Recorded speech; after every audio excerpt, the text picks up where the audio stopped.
مشاهدينا، في فقرة ضيف اليوم الآن نناقش ملابسات حادث سقوط طائرة نقل عسكرية قرب العاصمة الجزائر ومقتل 257 شخصا على الأقل، بينهم 26 عنصرا من جبهة البوليزاريو.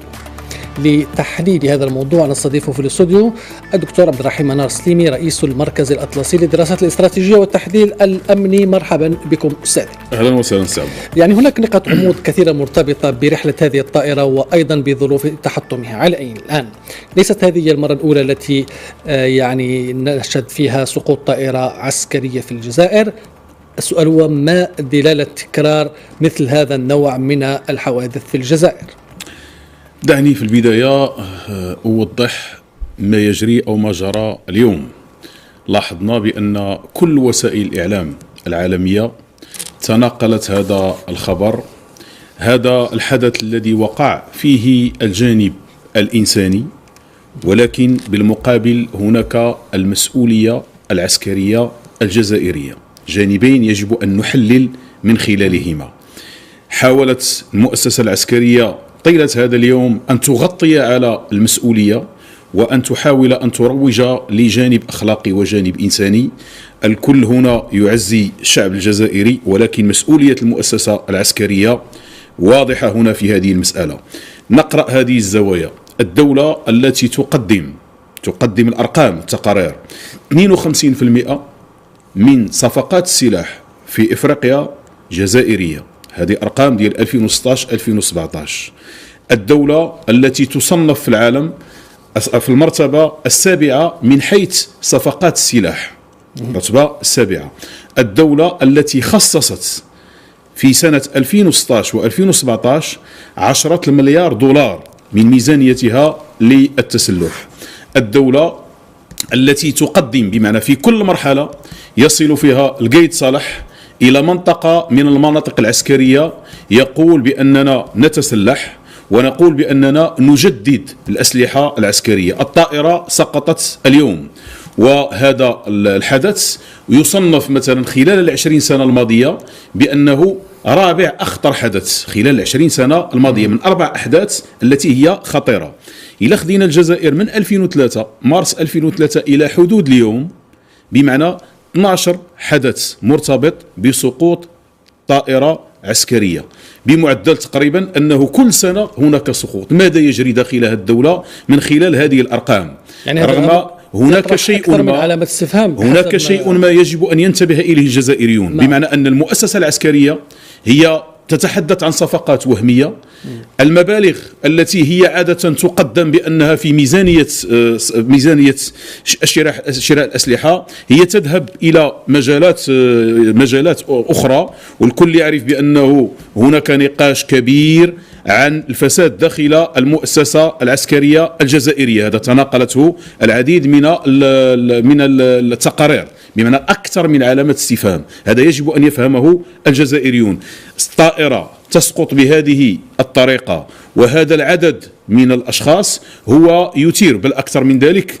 الشهادات التي قدمت اليوم تشير إلى أن هناك شيء ما غير عادي. وحتى إذا حللنا وذهبنا بعيدا، الدول التي تسقط فيها عادة، بمعنى التي تتكرر في هذه المسألة، معروف أن فيها مشكل ما. ولكن أقول بأن المؤسسة العسكرية الجزائرية في هذه المرحلة، الجنرالات يعيشون ارتباك كبير ويدفعهم إلى مجموعة من الأخطاء. راه إلى حد المنطقة التي كانت تتوجه إليها الطائرة، وهي تندوف التي تقع فيها المنطقة العسكرية الثالثة التي يشرف عليها سعيد شنقريحة. فمنذ في نهاية ديسمبر وبعده كان هناك زيارة للقايد صالح، وكان هناك خطاب أمام العسكريين الجزائريين. بمعنى هذا كل هذه العمليات تثير علامة استفهام اليوم.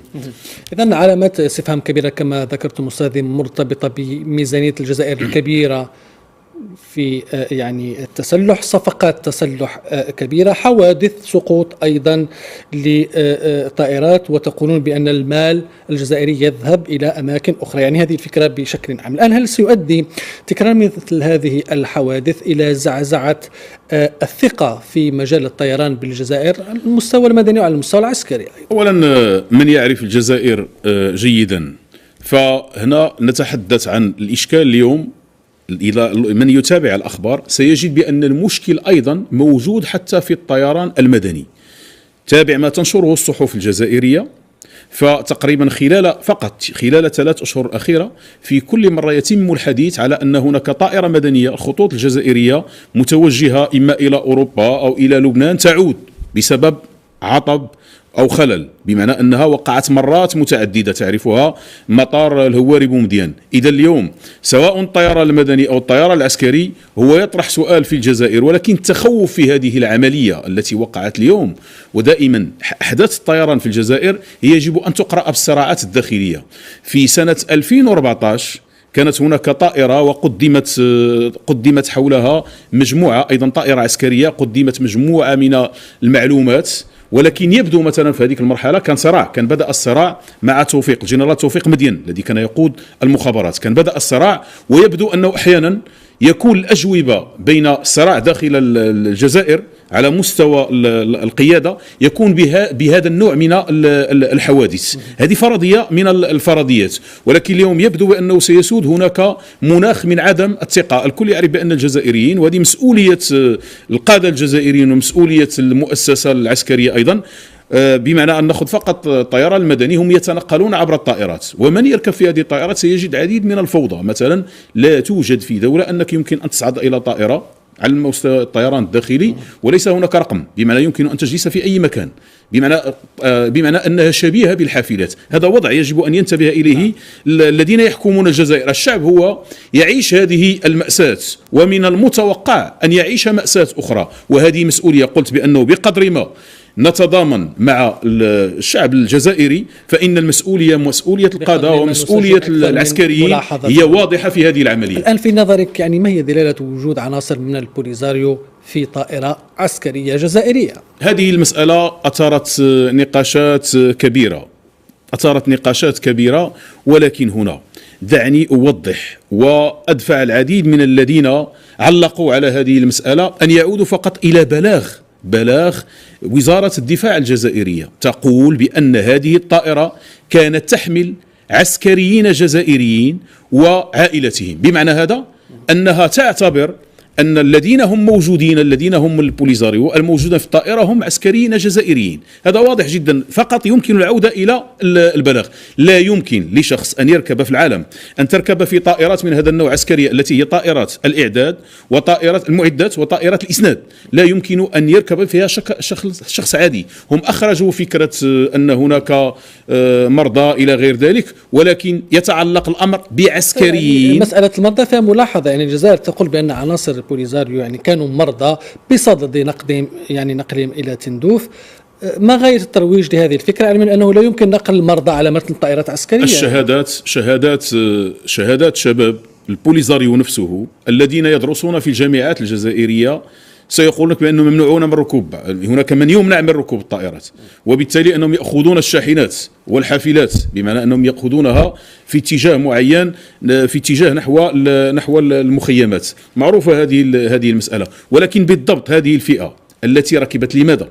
وهذه الفئة ما هي علاقتها بالمؤسسة العسكرية؟ لماذا اختيار هذه الفئة؟ ولماذا يخرج بلاغ ويتحدث عن عسكريين جزائريين وعائلتهم؟ معنى هذا أن ميليشيات عسكرية موجودة وتابعة للمنطقة الثالثة لشنقريحة. هذه معروفة هذه المسألة، وهناك بعض المعلومات التي بدأت تخرج. هناك مسؤولين من البوليزاريو بدأت تخرج بعض المعلومات، بعض الأسماء.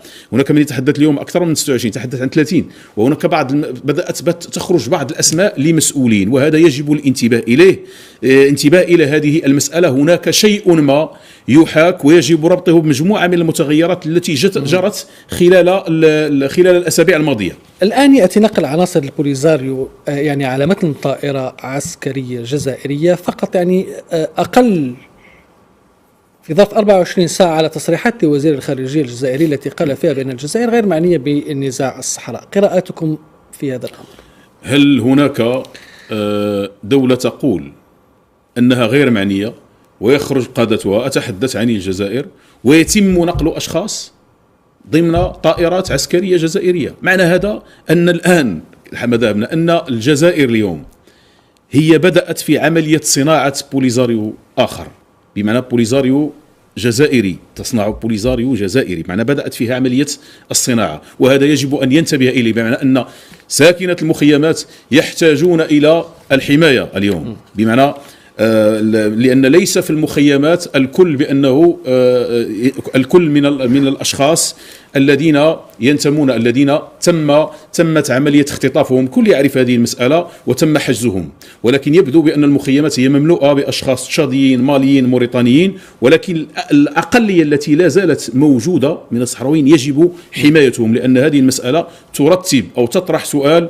الحماية، بمعنى يجب حماية هؤلاء الأشخاص، وهذه مسؤولية ملقاة، بمعنى هذه المسؤولية توجه الاتهام إلى المؤسسة العسكرية الجزائرية، لأنه لا أحد ما يعرف. هناك الحديث عن اعتقالات، هناك الحديث عن قتل، وهناك الحديث عن بداية تصفيات، وهنا يجب أن نقرأ كل هذه السياق داخل هذه العملية، ومسؤولية الجيش الجزائري والجنرال الجزائر واضحة في هذه المسألة. شكرا. مع حضور الجانب الإنساني الذي أقول بأنه مرة أخرى هو مرتبط فقط بأشخاص الذين هم أبرياء، ولكن الجيش يتحمل كامل المسؤولية. شكرا لك دكتور عبد الرحيم منار سليمي، رئيس المركز الأطلسي للدراسات الاستراتيجية والتحليل الأمني، كنت ضيفنا اليوم.